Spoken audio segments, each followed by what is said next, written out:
sometimes Australian TV just comes out with some absolute crackers, and Colin From Accounts is definitely no exception. I mean, it's got 100% on Rotten Tomatoes for a score. In terms of awards, it won Actor Award for Best Narrative Comedy. Patrick Brammall and Harriet Dyer, the two stars of the show, both won Logies for Most Outstanding Actor and Most Outstanding Actress. Yeah, it was a huge one. And if you haven't seen it, it's on that same vein as your Upper Middle Bogan. I mean, it has Patrick Brammall in that too, but that very Australian comedy vibe, and they're nailing it with the drama stuff too. Yeah, and it's, you know, it's co-written by Harriet Dyer and Patrick Brammall, and they're both the leads in this show.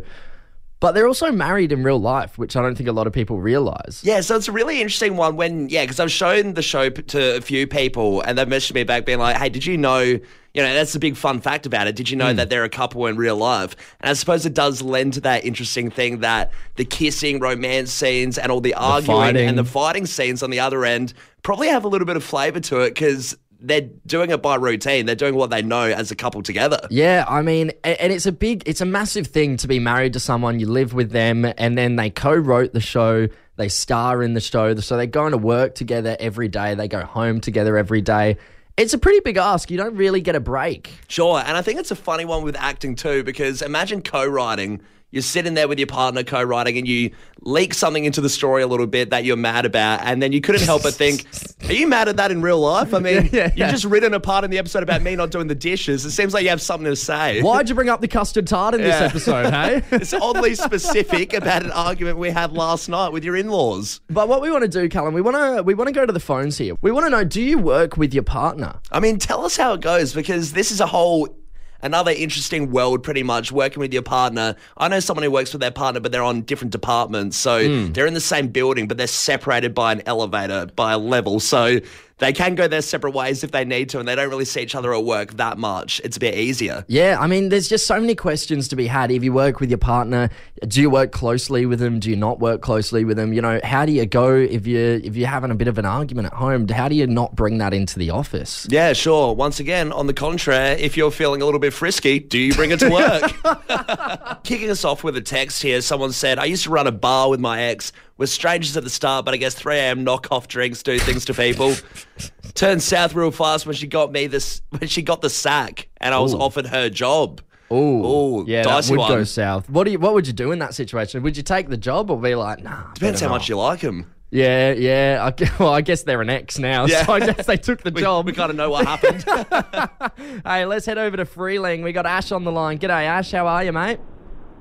Morning, lads. How are we? Very good. Very well. Now, Ash, do you work with your partner? I do. I actually employed my wife. Right. Okay. So was that a bit dicey at first? Did anything go through your head and you thought maybe, geez, this could get a bit confusing?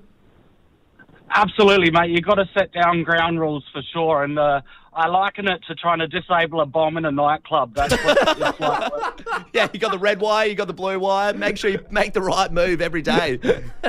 Absolutely, it's chaos. But if you get it set up right, it works well. But yeah, sometimes when you got to tell her off, it's like you can sort of see the home life wanting to creep through, but she checks herself pretty quickly. So, hey Ash, I got to know: when you're going into work, do you take separate cars? Does one of you start or leave earlier, or? Yeah, I start before her, so we at least get to drive home and to work separately. With the picking up children and that kind of thing. We do alternate shifts, so that's a bit of a saving grace, I guess. Cool. And Ash, do you ever flirt at work? Well, she often makes a little joke of, you can't touch this, and it reminds me of Borat, where she's like, no, you can't have this, Yeah, it would be a bit, all your colleagues would be a bit shocked. Now, Ash, are you at work right now? I sort of am. I'm on the way to a site meeting, so I'm not in the office at the moment. Yeah, I thought you might be... I'm sure she's listening. Hiding in the broom closet while your wife is there at work. Hey, Ash, finally, I mean, it's a question that I think everyone wants to know. If you're a bit off with each other at home, how do you avoid that? How do you avoid that at work? Do you sort of just not see each other, or do you just leave all that baggage at the door? 100%. You got to leave it at the door. I've seen lots of couples that work together that end up in divorce. I don't want that. So yeah, we're very good at separating the two. You absolutely have to. Hey, Good on you, stuff. Ash. Well, it sounds like you got a fantastic wife and a great relationship. Yeah, she puts up with a bit, so good on you. Cheers, All Ash. the Borat references. Unhinged.